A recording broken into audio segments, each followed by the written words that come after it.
एक बड़ा मुद्दा है छात्रों का, वो कह रहे हैं कि ये अनियमितताएं हुई हैं और पूरी तरीके से इफ़ेक्ट कर रही है ये उनके रिजल्ट पर भी।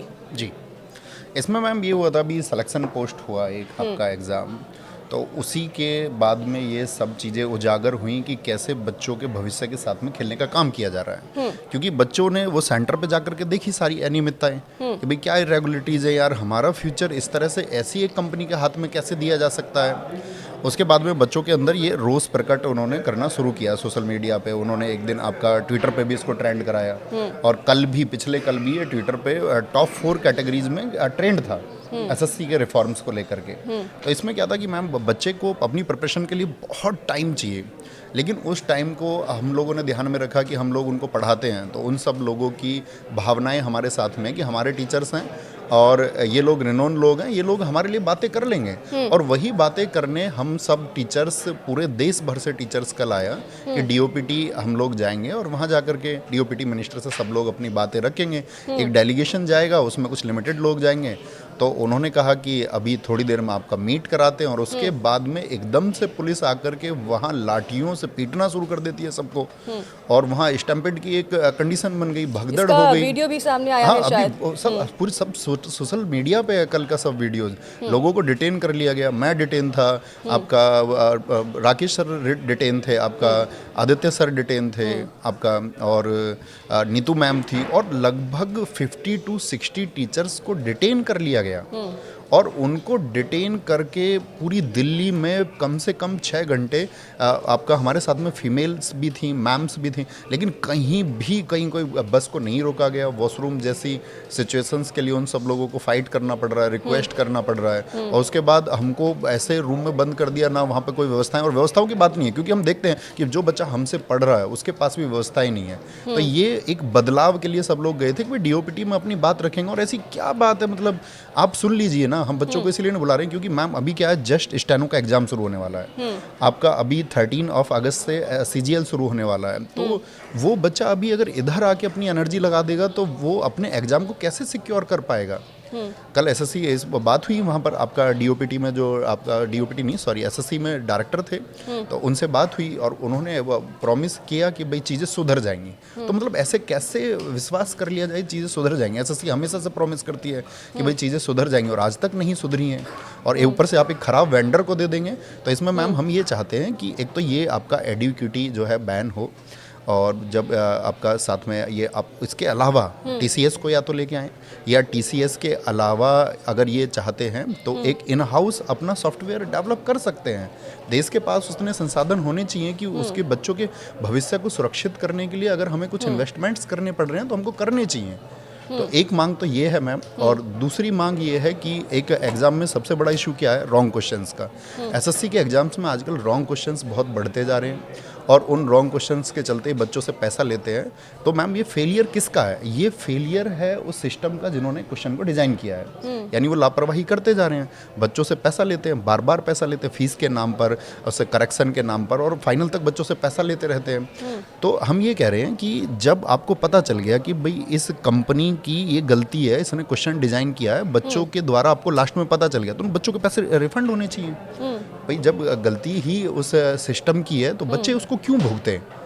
और एक इशू मैम एग्ज़ाम सेंटर्स का है, एग्ज़ाम सेंटर्स नज़दीक दिए जाएं बच्चों को। एक इशू ये है कि बच्चों को एक बेहतर व्यवस्था दी जाए, क्योंकि यही बच्चे कल इस देश के सिस्टम को संभालेंगे। क्योंकि मैम इसमें एसएससी के द्वारा सभी सेंट्रल गवर्नमेंट के ऑफिसेज हैं और जितने भी सब ऑफिसेज हैं इन्हीं लोगों को संभालने हैं। तो हम उन लोगों को अभी से खराब व्यवस्था दे करके हम उनके अंदर एक सिस्टम की एक शंका पैदा कर रहे हैं, तो वो उनको विश्वास पैदा नहीं होगा, उनका विश्वास टूटता है। तो ये सब चीज़ें इसमें होनी चाहिए।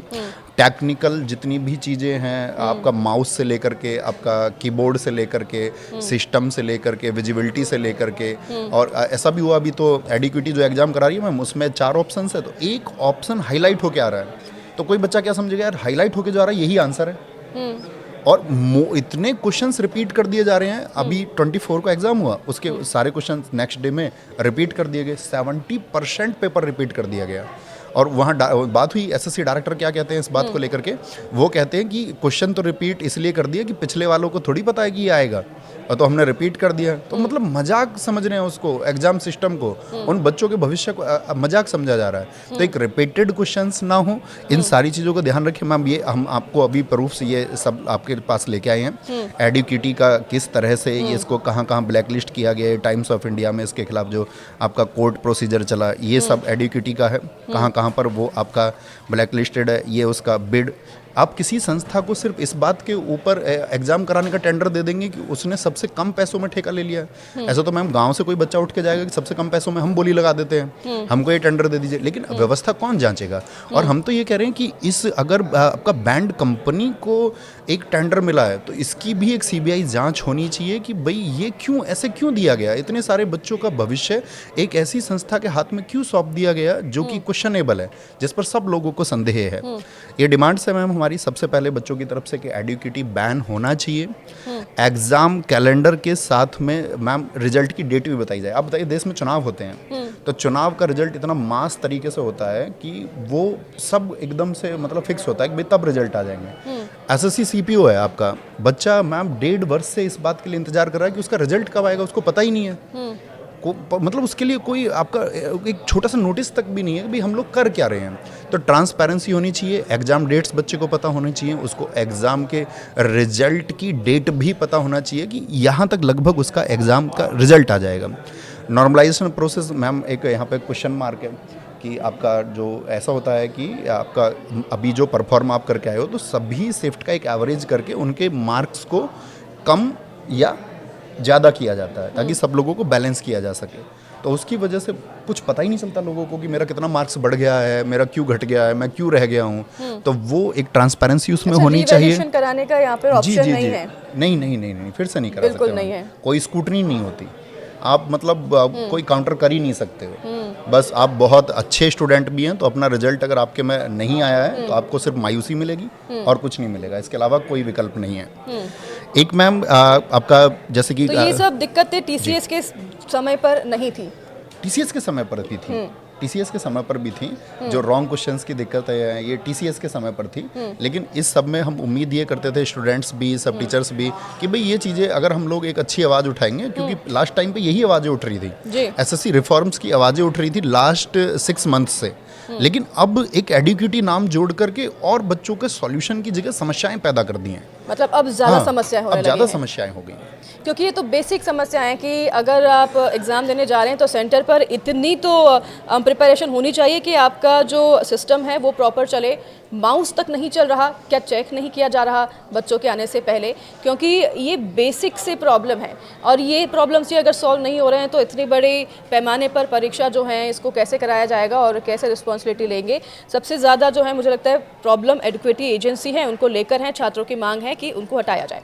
छात्रों के इस प्रदर्शन में सर शामिल होने के पीछे अब आप किस प्रकार की भावनाओं को देख रहे हैं? क्योंकि अब छात्र के भी कई